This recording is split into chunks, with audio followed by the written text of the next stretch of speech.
오늘 저희들이 보실 하나님의 말씀은 구약성경 창세기 39장 6절부터 19절까지의 말씀입니다. 제가 39장 6절 봉독하고 우리 19절까지 한 절씩 교독하겠습니다. 주인이 그의 소유를 다 요셉의 손에 위탁하고 자기가 먹는 음식 외에는 간섭하지 아니하였더라. 요셉은 용모가 빼어나고 아름다웠더라. 왜 그의 주인의 아내가 요셉에게 눈짓하다가 동침하기를 청하니 요셉이 거절하며 자기 주인의 아내에게 이르되 내 주인이 집안의 모든 소유를 간섭하지 아니하고 다 내 손에 위탁하였으니 이 집에는 나보다 큰 이가 없으며 주인이 아무것도 내게 금하지 아니하였어도 금한 것은 당신뿐이니 당신은 그의 아내임이라. 그런즉 내가 어찌 이 큰 악을 행하여 하나님께 죄를 지으리까. 여인이 날마다 요셉에게 청하였으나 요셉이 듣지 아니하여 동침하지 아니할 뿐더러 함께 있지도 아니하니라.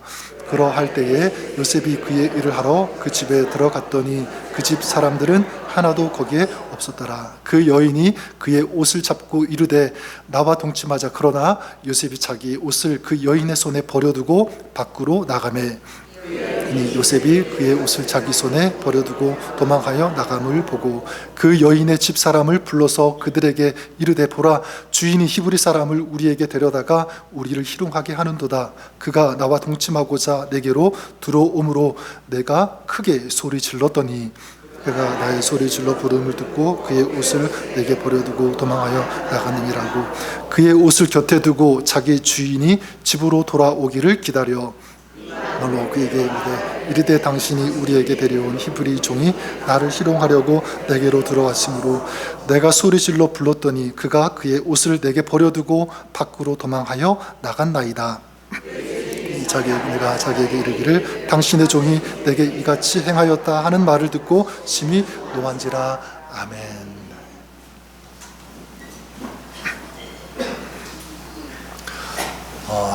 목회자이면서 또 리더십 분야에서 이 탁월한 인사이트를 가지고 많은 책을 저술하시고 또 많은 그리스도인들에게 영향력을 끼치고 계시는 이 존 맥스웰 목사님 아마 들어보셨을 거예요. 그분이 그 쓰신 책 중에 결정적 순간의 원칙이라고 하는 책이 있습니다. 그 책에 보면 한 고등학교 이 풋볼 팀에서 있었던 그 사건을 하나 소개하는데 2002년도 이 마이크 슬러터라고 하는 감독이 이 고등학교 풋볼팀을 이끌고 있었습니다. 이 감독은 평생에 단 한 번뿐인 팀이라고 자기 그 팀을 이렇게 칭찬할 정도로 굉장히 우수하고 탁월한 그런 선수들을 이끌고 있었는데 그 선수단이 어떤 대회에 참가를 하게 되었습니다. 자, 그런데 워낙 우수한 선수들이니까 이제 뭐 우승을 이제 앞두고 있었겠죠. 그런데 그때 어느 날 저녁에 대회 기간 중이겠죠. 이 주전 멤버들 그 선수들을 비롯해서 16명의 선수들이 음주한 사실이 적발이 되었습니다. 이들은 다 미성년자고요. 그리고 대회 기간이니까 절대로 그런 일이 없어야 되는데 그런 일을 저지르고 말았던 거죠. 이때 슬러터 감독이 어떻게 했을까? 그냥 눈 한번 딱 감고 넘어가자 이렇게 생각할 수도 있겠어요. 그랬다면 이 선수들은 최고의 선수들이니까 당연히 우승했겠고 이 감독으로서도 엄청난 명예와 명성을 쌓는 그런 일이 됐을 것이고요. 엄청난 업적을 이루는 그런 시간이 되었을 것입니다. 반대로 평소에 이 감독은 너희들 절대로 술, 마약 마시면 안 된다. 만약 문제를 일으킨다면 선수단 명단에서 제명을 시키고 또 경기에도 출전을 시키지 않을 것이다. 이렇게 계속 가르쳐 왔기 때문에 그 가르침대로 만약 그들을 출전시키지 않았다면 어떻게 되었을까? 자, 그렇게 한다면 우승이라고 하는 이 엄청난 영광, 명성, 어떤 이런 명예들을 다 포기해야 했을 것입니다. 자, 그랬을 때 슬러터 감독 결국 어떤 선택을 했냐면 후자를 선택했습니다. 감독은 이 문제를 일으킨 선수들에게 이렇게 얘기했다고 합니다. 나는 언제나 너희들을 사랑한다. 하지만 지금 너희가 배워야 할 것이 있다. 라고 하면서 그 주전 선수들 16명을 경기에 출전시키지 않았고요. 결국 그 팀은 그날 중요한 경기에서 63대 0이라고 하는 엄청난 스코어로 패배하고 말았다는 것입니다. 자, 그러면 감독은 어떻게 그런 결정을 내릴 수 있었을까? 아마도 이 감독의 마음에도 이런 유혹이 있었을 거예요. 그냥 한번 눈 감자, 적당히 타협하자. 그러면 우승할 수 있으니까. 자기의 어떤 그런 가치, 명예는 더 올라가니까. 자, 그런데 감독은 그것을 선택하지 않고 이 아이들의 미래를 더 생각한 거예요. 지금 우승컵보다도 이 아이들이 더 나은 사람, 훌륭한 사람, 이 제대로 된 인격을 가지고 자라는 것이 훨씬 더 중요하다. 그래서 보이지 않는 이 디그니티, 이 존엄성, 어떤 품격 이런 것들을 더 가치 있게 생각하는 거죠. 오늘 우리가 읽은 이 말씀에 나오는 저는 요셉이 바로 그런 사람, 그런 선택을 했다고 저는 생각합니다. 요셉 3주 전인가요? 우리 구덩이의 역설이라고 하는 제목으로 같이 말씀을 나누었는데 3주 지나면서 계속 이 요셉의 이야기가 생각이 났고, 그래 11월 달 동안 이 요셉의 이야기를 좀 마무리했으면 좋겠다, 그런 마음이 제 마음속에 들었습니다. 그때 나누었던 것처럼 이 요셉이라고 하는 인물, 좀 멋진 그 승리하는 그런 인생이 될 수 있었던 그 출발은 어디였습니까? 구덩이였죠. 구덩이에서 시작했습니다.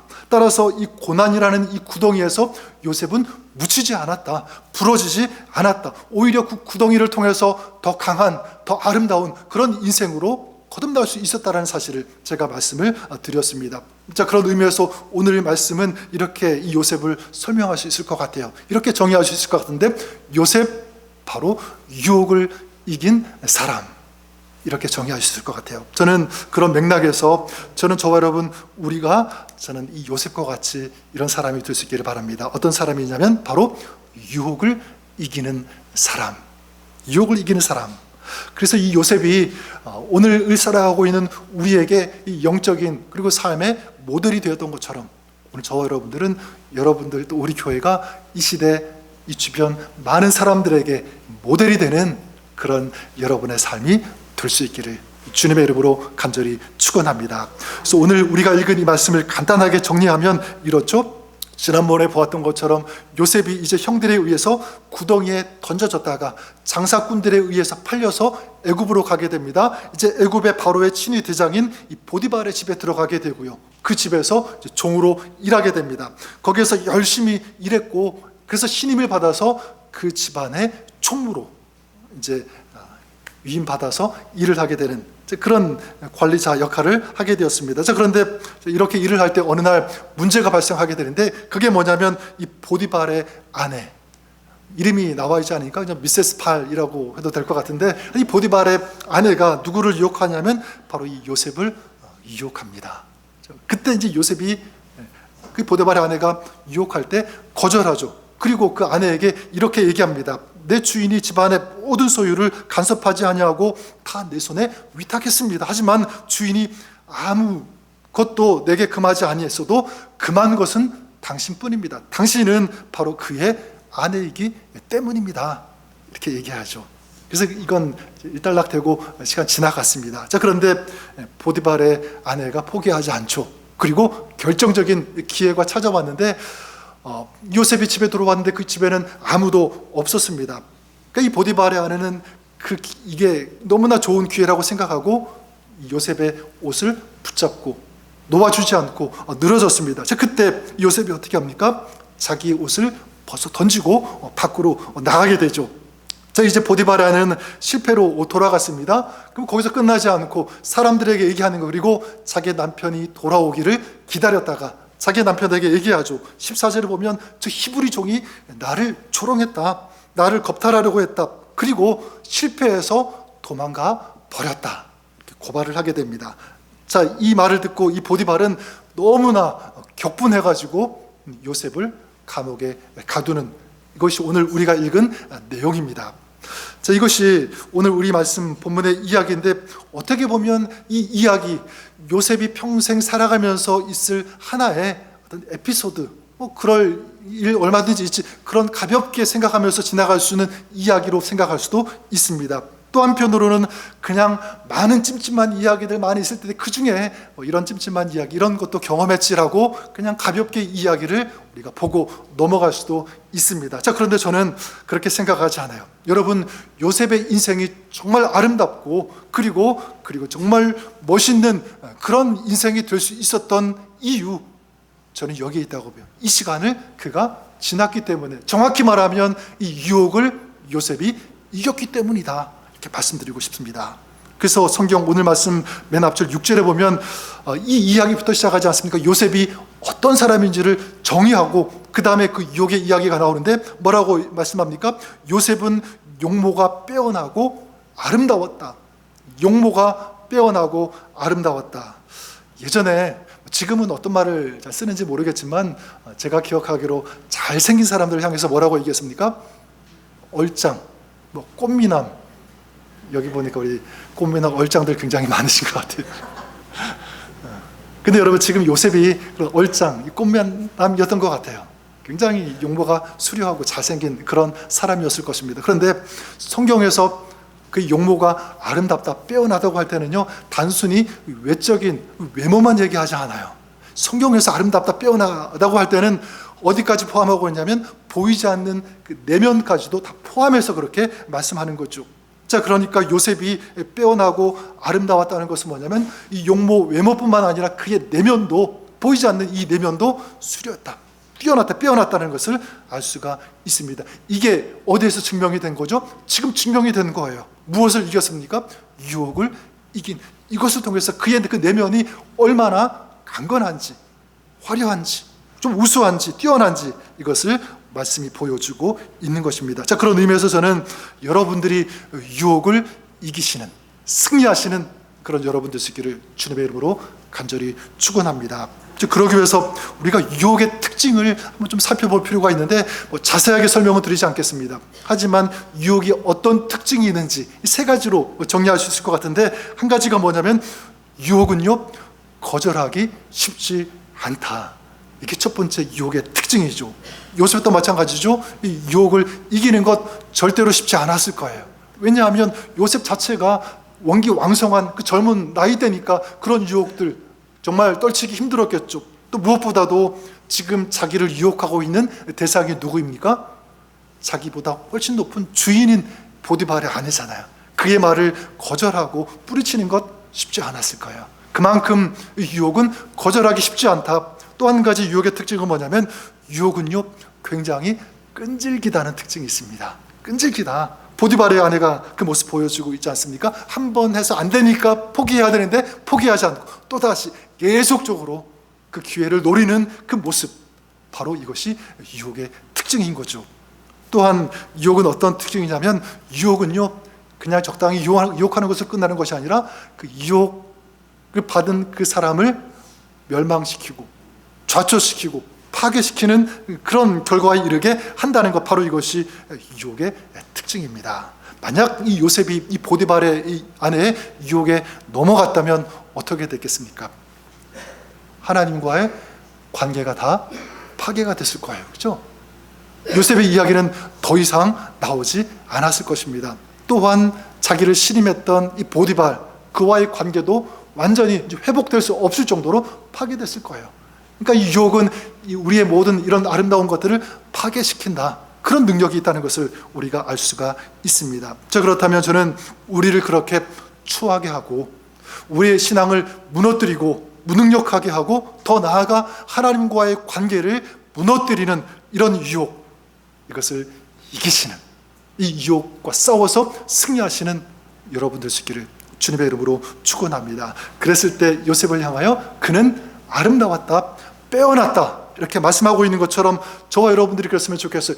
유혹을 이김으로 하나님께서 보실 때 정말 아름다운 인생, 하나님께서 보실 때 빼어난 그런 삶을 살아가시는, 그렇게 칭찬받는 여러분 되시기를 다시 한번 주님의 이름으로 축복합니다. 자, 그러면 우리가 싸워서 이겨야 할 유혹이 있다면 어떤 것이 있을까라는 거겠죠. 오늘 말씀에서 가장 먼저 이야기해서 발견할 수 있는, 볼 수 있는 것은 짐작하셨겠지만 바로 이것입니다. 바로 정욕이라는, 탐욕이라는 유혹입니다. 정욕, 탐욕. 어떤 책에서 이 에스키모인들이 그 이리를 사냥하는 방법을 소개하는 그 글을 보았는데요. 에스키모인들이 이 이리를 사냥할 때 어떤 도구로 사용하냐면 칼 한 자루 그리고 짐승의 피를 가지고 이 이리들을 사냥한다고 합니다. 어떻게 하냐면 예리한 이 칼날에 짐승의 피를 묻히고 얼리는 거예요. 그리고 그 피가 이제 얼게 되면 그 위에다가 계속 피를 덧칠해가지고 이제 칼날을 완전히 쌀 정도로, 칼날이 보이지 않을 정도로 피를 묻힌다고, 그러니까 얼게 되는 거죠. 자, 그래서 이 칼날을 밖에 이제 들에 꽂아 놓는 거예요. 위에 그 피가 이제 위로 하게 하고 단단하게 흔들리지 않게 꼽아 놓으면 이제 이리가 어떻게 하냐면 밤에 이제 이 이리떼가 냄새를 맡고 피 냄새를 맡고 내려오겠죠. 그리고 이제 얼어붙은 이 짐승의 피를 핥기 시작합니다. 그 속에 칼날이 있다는 것도 알지 못하고 계속 핥는 거예요. 그러니까 이게 얼음이니까 핥다 보면 자연스럽게 이 혀가 마비가 되겠죠. 그러면서 계속 핥으니까 나중에는 칼날이 자기를 이 혀를 찔러도 알지 못하는 거예요. 깨닫지 못하는 거죠. 그리고 자기 이 혀에서 또 피가 나니까 더 신선한 피가 나왔으니까 더 맛있게 또 먹고, 이러다 보니까 이 혀가 완전히 그 칼날에 찢겨지게 되고요. 피는 계속 나오게 되고, 그러면서 이리는 결국 서서히 죽어가게 되고, 그래서 에스키모인들이 그 이리를 노획하고 잡는다고 하는 그 이야기였습니다. 저는 이 이야기를 보면서 사단이 어쩌면 우리를 공격할 때, 우리 유혹할 때 이런 방법을 사용하지 않을까, 그런 생각을 해보게 되었습니다. 어떤 방법이냐, 바로 육신의 정욕이라고 하는 이 덫을 놓는 것입니다. 이 사단이 가장 많이 사용하는 카드라고 볼 수가 있는데, 요한일서 2장 16절에 우리가 잘 아는 말씀이 있죠. 세상에 있는 모든 것이 육신의 정욕과 안목의 정욕과 이생의 자랑이니 다 아버지께로부터 온 것이 아니요 이것은 세상으로부터 온 것이니라. 세상으로부터 온 것, 사단이 이 노리는 것, 유혹하는 것 무엇이죠? 육신의 정욕, 안목의 정욕, 그리고 이생의 자랑. 그래서 우리가 넘어지도록, 우리가 쓰러지도록 무능력하게 만들려고 하는 방법 무엇입니까? 바로 육신의 정욕과 안목의 정욕과 자랑이라고 하는 이런 피를 묻혀놓고 자꾸만 냄새 맡게 하고 그것을 핥게 하고 먹게 한다는 것입니다.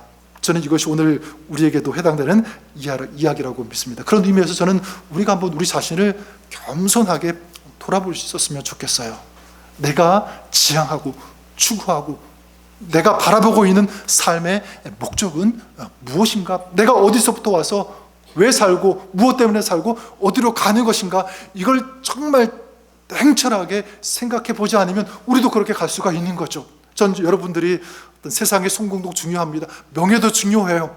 자랑 필요하죠. 하지만 그것이 우리 인생의 궁극적인 목적이 되는 것이 아니라 좀 거룩한 것, 그리고 하나님의 영광이 되는 이 영적인 것, 그리고 이 땅이 아니라 하나님 나라, 거기에 목적을 두고 그 나라를 위해서 살아가는, 그것을 추구하면서 살아가는 이런 거룩한 하나님의 사람의 삶을 살아가시는, 승리하시는 여러분 될 수 있기를 주님의 이름으로 간절히 축원합니다. 또 한 가지 우리가 이겨야 하는 유혹이 있는데, 그것이 무엇이냐면 바로 복수라고 하는 유혹입니다. 복수의 유혹. 이 세상에는 말씀드렸던 것처럼 우리를 넘어지게 하는 유혹들이 참 많아요. 육신의 정욕, 구체적으로 어떤 소유, 아니면 도박, 알코올, 이런 것들이 많이 있겠죠. 자, 그런데 정말 참기 힘들고 또 우리가 붙잡았을 때 우리의 삶이 지옥에 빠지게 하는 것과 같은 그런 유혹이 있어요. 그게 뭐냐면 바로 복수라고 하는 유혹이라고 생각합니다. 복수. 요셉이 그랬죠. 자기를 죽이려고 했고, 그리고 애굽에 팔아넘긴 자기의 형들, 아마 복수하고 싶은 그런 유혹이 밀려왔을 것입니다. 거기다가 종으로 왔지만 열심히 일해서 신임을 얻고 총무까지 되었는데 자기를 모함하고 유혹해서 결국 감옥에 집어넣은 누구죠? 보디발의 아내. 그 사람에 대해서도 아마 분노하고 복수하고 싶은 마음이 일어날 수 있었을 거예요. 자, 그런데 요셉이 그렇게 했습니까? 그러지 않았죠. 거기 넘어가지 않았어요. 저는 그런 의미에서 저와 여러분, 우리가 한번 우리의 마음을 겸손히 돌아볼 수 있기를 바랍니다. 혹시 나도 내 마음 중심에 복수하고 싶은 그런 마음 갖고 있지는 않은지. 사람을 향해서 그런 마음 가질 수 있겠죠. 저 사람이 나에게 어떤 나쁜 말을 한다든지, 그리고 상처, 아픔을 주었기 때문에 너무 억울하고 너무 분해서 어떤 식으로든 크든지 작든지 갚아주고 싶은, 되돌려주고 싶은 그런 마음이 있을 거예요. 혹시 나에게는 그런 마음이 없는지, 그래 너도 한번 똑같이 당해봐라, 이런 마음. 또 여러분, 이 복수는요 다른 대상, 다른 사람들만이 아니라 이 복수의 대상은 어쩌면 어떤 경우에는 자기 자신이 될 수도 있다고 생각합니다. 자기 자신의 그 존재를 원망하는 거예요. 불평하는 거죠. 부인하고 자기 자신을 생각하면서 분노하는 거예요. 너 이렇게 살아? 왜 그 모양이니? 자기 자신을 계속적으로 학대하고 어떤 자기 자신에 대해서 그렇게 생각한다면 그것도 뭐예요? 자기 자신을 향한 복수가 될 수 있다고 하는 것입니다. 여러분, 우리가 알아야 되는 것은, 또 기억해야 되는 것은 무엇이든지 이 복수가 다른 사람을 향한 것이든지 아니면 나를 향한 것이든지 상관없이 결국 이 복수는 누구를 향한 것이 되냐면 하나님을 향한 것이 된다는 사실을 우리가 알았으면 좋겠어요. 왜냐하면 이런 사람을 만나게 해주신 것 결국 누구라는 거죠? 복수하면 하나님이라는 거예요. 내가 이렇게 살도록 하나님께서 허락하셨기 때문에 이게 다 하나님 책임입니다. 원망하고 불평한다면 그 복수의 화살을, 그 칼날을 누구에게 돌리는 거예요? 하나님께. 여러분, 결국 이건 누가 원하는 것이냐면 마귀가 원하는 것입니다. 복수함으로 하나님과 멀어지게 하고 하나님을 원망하게 하고 하는 게 비판하게 하는 이런 삶 나아가도록 하는 것, 바로 사단이 노리는 것이다. 그래서 그 삶과 그 신앙, 그 생각, 이 모든 것을 완전히 파괴시키려고 하는 것, 사단의 노림수라는 것을 우리가 기억해야 합니다. 마지막으로 우리가 경계하고 이겨야 할 유혹, 어쩌면 저는 가장 강력하면서 가장 치명적인 우리 인생에 상처를 줄 수 있는 바로 그런 유혹이 있는데, 그 유혹이 바로 이것입니다. 절망, 포기라는 유혹이에요. 절망하게끔 하는, 포기하게끔 하는, 좌절하게 하는 이런 유혹. 요셉이 그랬죠. 여러분, 형들에 의해서 이제 노예로 팔려가게 되었습니다. 주인의 신임을 받고 나름대로 괜찮아졌다고 생각했을 것입니다. 그런데 또다시 모함을 받게 되죠. 그리고 감옥에 들어가 죄수가 되어버리고 말았습니다. 자, 그럴 때 한번 여러분들이 그런 상황이 있다고 한번 생각해 보세요. 어떤 마음이 들겠습니까? 아, 이제는 안 되구나. 내가 애굽 땅에 이렇게 팔려온 것까지는 내가 이해하도록, 그래 나름대로 여기서 열심히 살려고 했는데 여기까지 왔는데 이게 또 뭐지? 또 이런 일이 일어나서 이 감옥에 들어가지. 난 더 이상 가망이 없어. 이건 이제 끝이야. 이렇게 생각할 수 있었을 거예요. 자, 그런데 요셉을 보면 요셉이 포기했다, 좌절했다, 절망했다, 그런 이야기가 나오지 않습니다. 무엇을 할 수 있냐면 이 요셉은 바로 이 좌절과 이 포기라고 하는, 이 절망이라고 하는 이 유혹을 이겼다라고 볼 수 있었습니다. 만약 이 종이 되었다고 해가지고 좌절하고 포기했다면 어떻게 되었겠습니까? 그는 더 이상 보디발의 신임을 받지 못했겠죠. 거기서 끝났을 거예요. 그리고 감옥에 들어가는 순간 만약에 좌절하고 포기했다면 어떻게 되었겠습니까? 왕의 꿈을 해석하려고 하지 않았을 것이고 나중에, 그리고 바로 왕도 만나지 못했을 거죠. 그리고 당연히 그러면 애굽의 국무총리도 될 수 없었을 것입니다. 하지만 이 요셉은 그런 유혹을 이겼다는 거예요. 저는 저와 여러분들이 그럴 수 있기를 바랍니다. 절망하고 싶은 유혹이 있을 때, 포기하고 싶은 그런 유혹이 있을 때 그것을 이기시는, 극복하시는 그런 여러분 될 수 있기를 바랍니다. 그래서 우리가 기억해야 되는 것은 뭐냐면, 우리도 살아가면서 넘어질 때 있죠. 쓰러질 때 있습니다. 그럴 때 여러분, 그 넘어짐과 그 쓰러짐이 실패를 의미하는 것은 아니다. 끝나는 것은 아니다. 오히려 그 넘어짐의 그 자리, 그리고 쓰러진 그 자리가 회복의 자리가 되고, 하나님께서 하시면 그 자리가 승리의 자리가 되고, 그리고 그 자리가 기쁨의 자리가 될 수 있다는 이것을 우리가 믿고 그걸 바라보고 살아가시는 우리 저와 여러분, 우리가 될 수 있기를 바랍니다. 그리고 더 나아가 그 자리를 지나면 나중에 내가 이런 시간, 이런 자리를 지났습니다, 사람들에게 말해 줄 수 있잖아요. 이게 아름다운 간증 아니겠습니까? 내가 이런 시간 지났는데 하나님께서 도와주셨고 이 자리가 이렇게 아름답게 바뀌었습니다. 하나님이 하셨습니다. 이런 아름다운 간증이 특별히 11월 우리 감사의 달에 여러분의 신앙, 여러분의 가정에 풍성이 넘칠 수 있기를 주님의 이름으로 축복합니다. 자, 그러면 마지막으로 좀 보고 싶은 것은, 자, 이런 정욕이라는, 복수라는, 이 좌절, 이 절망이라는 유혹이 밀려올 때 어떻게 그 유혹들을 이길 수 있는가요? 어떻게 극복할 수 있는가? 전 두 가지의 영적인 처방을 드리고 싶습니다. 한 가지 첫 번째는 뭐냐면 우리 10절 말씀 한번 같이 읽어보도록 할게요. 10절 말씀 같이 읽어보겠습니다. 시작. 여인이 날마다 요셉에게 청하였으나 요셉이 듣지 아니하여 동침하지 아니할 뿐더러 함께 있지도 아니하니라. 자, 첫 번째 영적인 처방이 무엇이냐면 바로 피하고 거절하는 것이다. 이렇게 말씀드리고 싶어요. 거절하는 것, 피하는 것. 아주 유명한 우화가 있습니다. 제 생각으로 오래전에 한번 새벽 예배 때 이 우화를 소개한 적이 있었던 것 같은데, 다시 말씀드리면 이래요. 어떤 사람이 사막에서 낙타를 타고 여행을 하다가 밤이 되어가지고 천막을 치고 이제 잠을 자게 되었습니다. 근데 잠을 자고 있는데 천막 그 입구에서 이상한 소리가 나는 거예요. 그래서 깨서 이렇게 보니까 그 천막 그 문이 열려 있고 낙타가 머리를 쑥 그 천막 안으로 들여놓고 있는 거예요. 그래서 이 낙타가 이 주인에게 뭐라고 말하냐면, 주인님, 밖에 날씨가 너무너무 추우니까 머리만이라도 좀 텐트 안으로 넣도록 허락해 주세요. 그래, 알았다. 주인이 허락했습니다. 근데 조금 시간이 지났더니 이 낙타가 어떻게 하냐면 자기의 어깨와 앞 다리를 텐트 안으로 들어 넣는 거예요. 그러면서 얘기합니다. 주인님, 기왕 저 들어왔으니까 요 정도까지만 좀 허락해 주세요. 알았다. 거기까지는 내가 허락할게. 근데 시간이 조금 지나 보니까 뒷다리와 몸 전체가 텐트 안에 들어온 거예요. 그 다음에 이 낙타가 이 주인에게 얘기합니다. 주인님, 이 텐트가 우리 둘이 있기에는 너무 좁으니까 내가 여기 있을 테니까 주인님 이제 나가십시오. 그러다 여러분, 이게 뭘 얘기하냐면, 어떤 유혹이 밀려올 때 처음부터 거절하지 않으면, 또 처음부터 피하지 않으면 말려들 수 있다, 손해볼 수 있다라는 것을 우리에게 가르쳐주는 우화가 아니겠습니까? 근데 여러분, 그래요. 많은 사람들이 이 유혹에서 벗어나지 못하는 이유, 그 유혹의 상황에서 그냥 당하는 이유가 있다면 무엇일까라고 할 때 다른 건 아닙니다. 거절하지 못하기 때문에, 그리고 피하지 않기 때문이다. 과거에 그 노우라고 말할 수 있는 그리스도인이라는 그 책, 유명한 책이 있지 않습니까?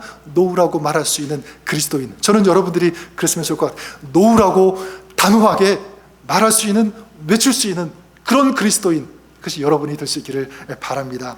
어떨 때 노우라고 말할 수 있어야 되죠? 세상과 적당히 타협하면서 살아도 괜찮다라는 이런 얘기를 들었을 때, 상황이 그렇게 만들어질 때, 그래서 나도 저렇게 한번 살아야지라는 그런 마음이 자꾸 들 때 단호하게, 이게 주님께서 원하시는 삶의 모습이 아니라면 나는 그렇게 살지 않을 거야. 또 주님께서 원하시는 상황이 아니라면 나는 그 상황 가운데 들어가지 않을 거야.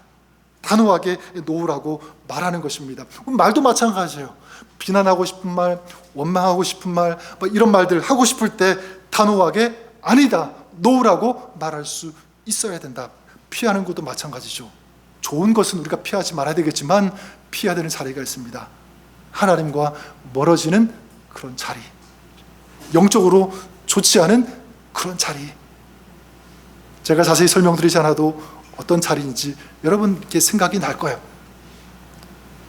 그런 자리라면 단호하게 피할 수 있는 그런 여러분 될 수 있기를 주님의 이름으로 축원합니다. 그래, 여러분, 거절하고 피하는 것, 이것이 바로 이 유혹을 이길 수 있는 영적인 방법이다라는 것. 이게 첫 번째 방법이라면, 두 번째는 이 유혹을 이기는 좀 가장 강력한 처방이 되는 것, 바로 이것이라고 믿습니다. 그 뭐냐면, 내가 하나님 앞에서 살아가고 있다는 것을 인식하는 거예요. 이 인식. 지금 나는 하나님 앞에서 살아가고 있습니다. 하나님이 내 인생을, 내 삶을 주목하고 지금도 내 앞에서 보고 계신다는 이 영적인 인식을 가지고 있을 때 우리는 유혹을 이길 수 있다는 거죠. 우리 그런 의미에서 우리 9절 말씀, 우리 앞절인데 다시 한번 읽어보도록 하겠습니다. 9절 말씀 읽어볼까요? 시작. 이 집에는 나보다 큰 이가 없으며 주인이 아무것도 내게 금하지 아니하였어도 금한 것은 당신뿐이니 당신은 그의 아내임이라. 그런즉 내가 어찌 이 큰 악을 행하여 하나님께 죄를 지으리까. 자, 여러분 보십시오.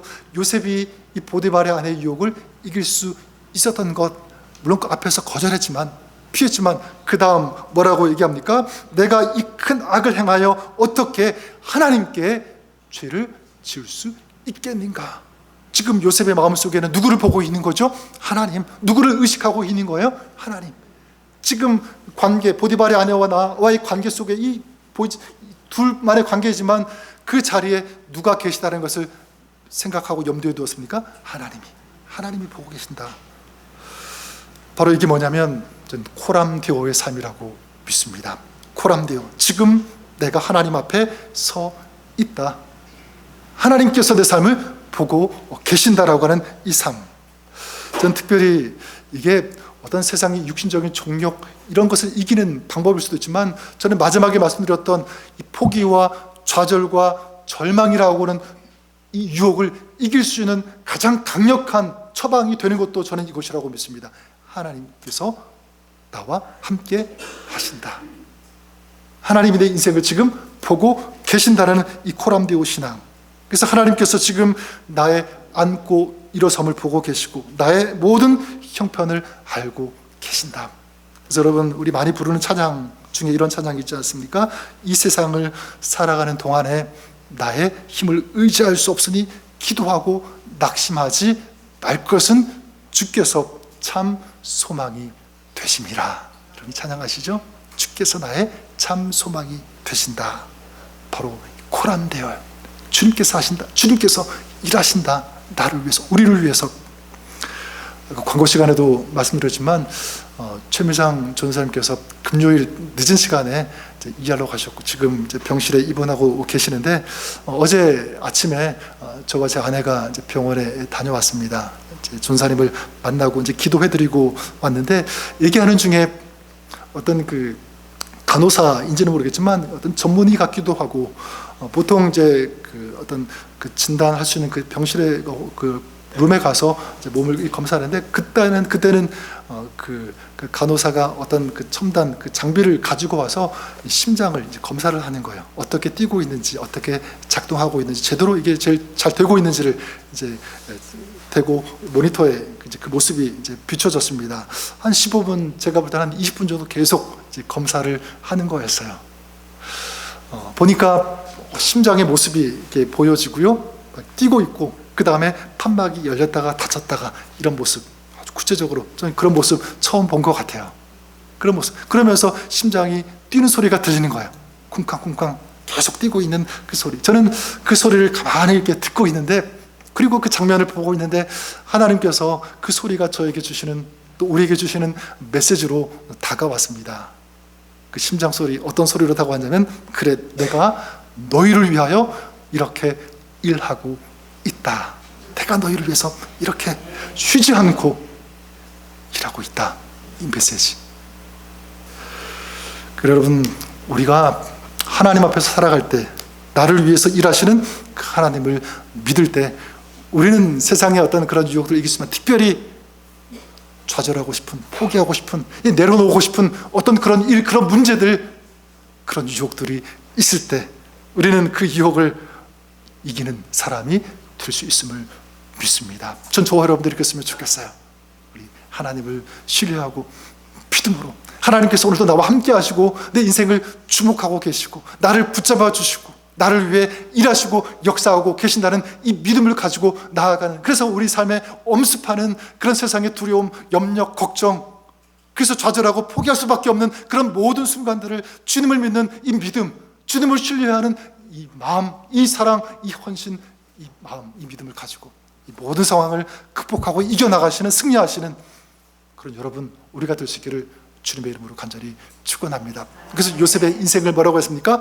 아름답고 빼어나다. 그렇게 말씀해 주셨던 것처럼 여러분들이, 우리가 유혹을 이김으로 하나님 보실 때 정말 아름답다, 정말 빼어나다, 정말 잘했다, 이렇게 칭찬받고 인정받는 그런 여러분의 삶, 여러분의 가정과 사역이 그렇게 될 수 있기를 주님의 이름으로 축원합니다. 주님께서 도와주시고 함께 해 주실 것을 믿습니다. 기도하겠습니다.